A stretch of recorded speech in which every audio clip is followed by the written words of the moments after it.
Assalamualaikum teman-teman semua.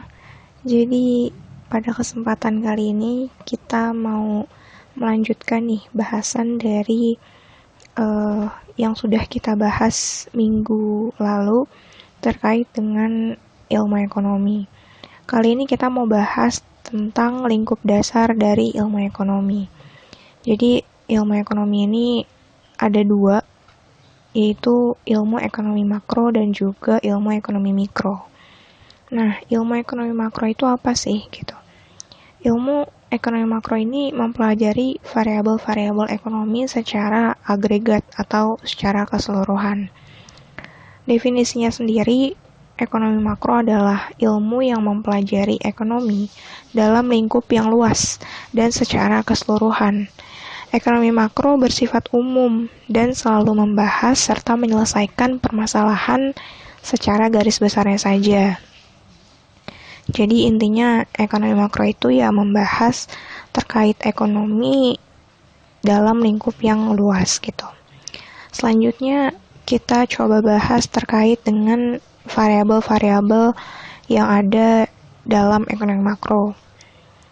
Yaitu diantaranya ada pendapatan nasional, kesempatan kerja dan atau pengangguran, jumlah uang beredar, laju inflasi, pertumbuhan ekonomi, maupun neraca pembayaran internasional. Selanjutnya ada juga permasalahan nih yang dihadapi oleh ekonomi makro.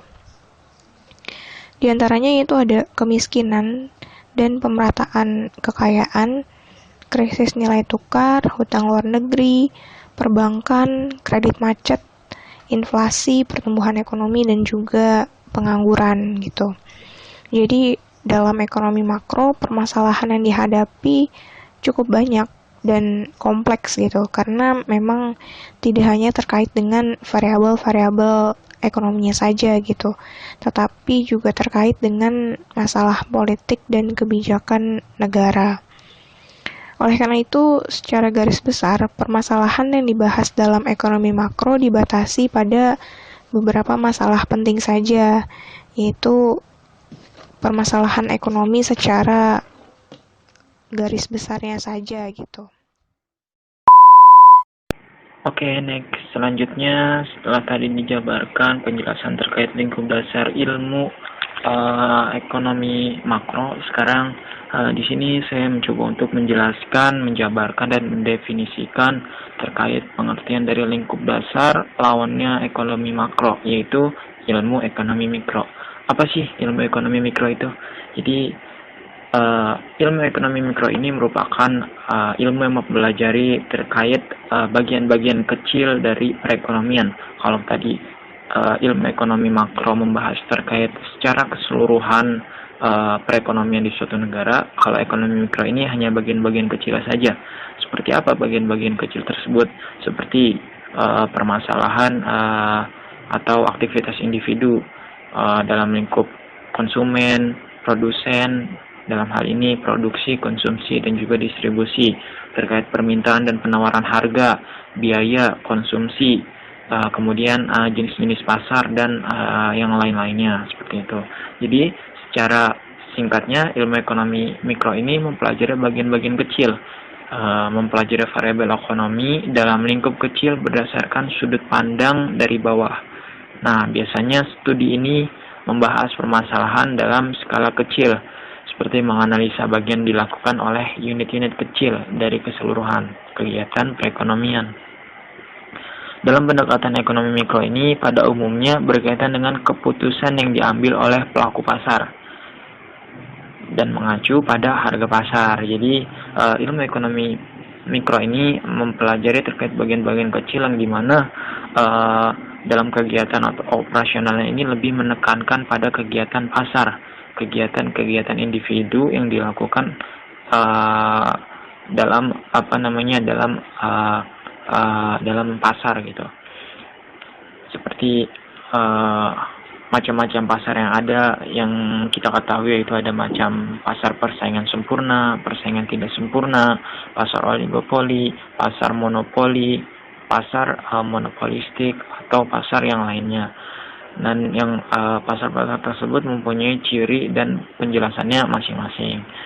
Nah, dalam ilmu ekonomi mikro ini perusahaan dan rumah tangga itu saling berkaitan, di mana pasar sebagai tempat bertemunya antara penjual dan pembeli, di mana individu melakukan segala kegiatan baik permintaan, penawaran dan yang lain-lainnya dalam kegiatan pasar tersebut.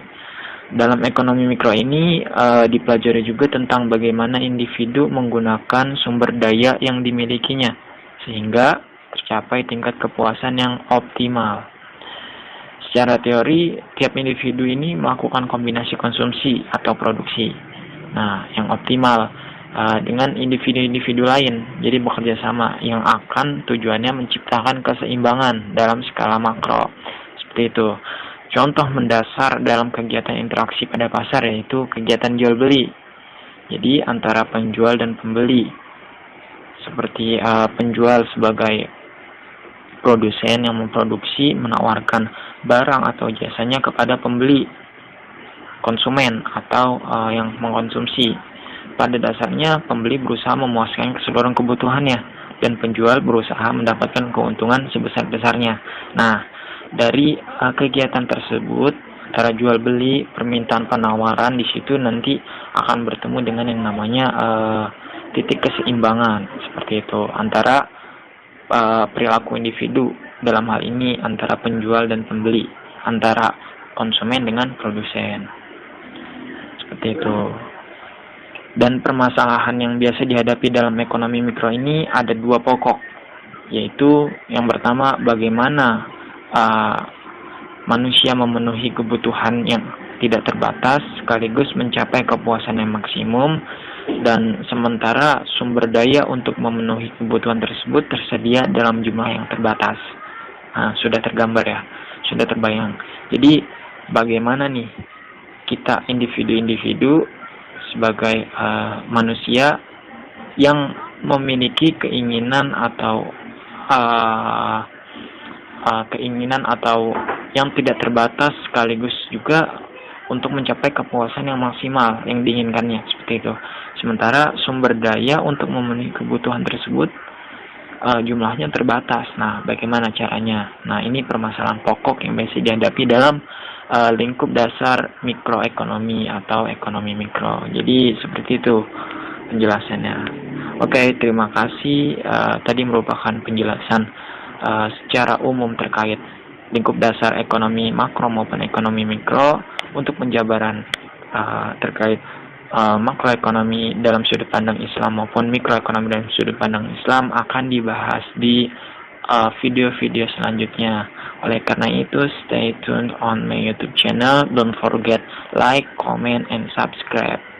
See you on next video. Thank you. Assalamualaikum warahmatullahi wabarakatuh.